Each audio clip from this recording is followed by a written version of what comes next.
জামাত সবচেয়ে বেশি কত পার্সেন্ট ভোট পাইছিল জানেন? 12%। তাও বিএনপির সাথে জোট কইরা। এবার কত পাইছে জানেন? মানে সব আসন মিলা, জামাত এবং এনসিপি মিলা 35%।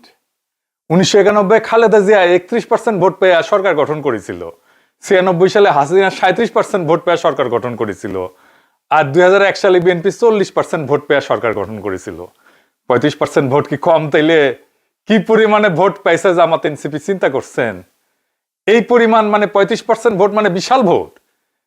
একটা দেশের 35% লোক যেই দলকে বা জোটকে ভোট দেয় তারা সরকার গঠনের উপযুক্ত দল।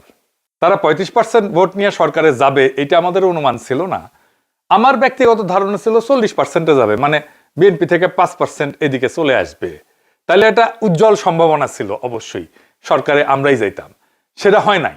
কেন হয় নাই তার পুরোপুরি ব্যাখ্যা করতে টাইম লাগবে। আজকে কিছু ব্যাখ্যা পাইবেন। অনেকে কইতেছে জামাত এনসিপি ধরাশায়ী হয়েছে। কেমনে? এনসিপি একটা নতুন দল। জামাত 12% থেকে গেছে 32%-এ। ধরাশায়ী কেমনে হয়?